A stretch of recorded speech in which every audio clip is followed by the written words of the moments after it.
সবাই কেমন আছেন? সবার কি অবস্থা? ভালো আছেন তো? আজকে একটা ভিডিও নিচ্ছিলাম আমাদের বাড়ির সামনে যে স্কুলটা আছে স্কুলের ছাদের উপর থেকে, মানে আশেপাশে দেখতে কি রকম লাগে জায়গাগুলো এটার জন্য।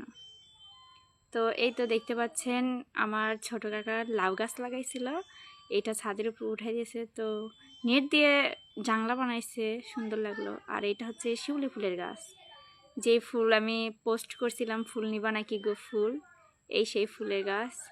আর শিউলি ফুল তো বিশেষ করে রাত্রিবেলা ফোটে, ভোরের দিকে ঝরে পড়ে, সকালে মানে কুড়ান যায়, আর দুপুর হতে হতেই দেখা যায় নষ্ট হয়ে যায়। তো যারা শিউলি ফুল কুড়াইতে চান আমাদের দওপাড়া প্রাইমারি স্কুলের সামনে চলে আসতে পারবেন, আসে সকালে করে নিয়ে যাইতে পারবেন। আর এটা হচ্ছে স্কুল মাঠ, সাথে নারকেল গাছ, একটা নিমের গাছ আছে। আর দৃশ্যটা অনেক সুন্দর। এই যে দূরে দেখতে পাচ্ছেন ওই পাশে একটা জঙ্গল আছে, জঙ্গলের পাশেই আসলে দও, যেটা মূলত দওপাড়ার দও হিসেবে পরিচিত। তারপরে এই পাশে একটা বাড়ি ছিল, ওইটা বাড়িটা ভেঙে গেছে। তারপরে আর বাকিটুকু আমার বাড়ির চাল দেখা যাচ্ছে। আর কি আর কি বলবো।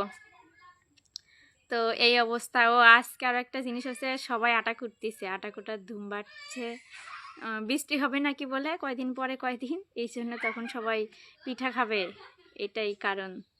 তো সবাই ভালো থাকবেন, ধন্যবাদ সবাইকে।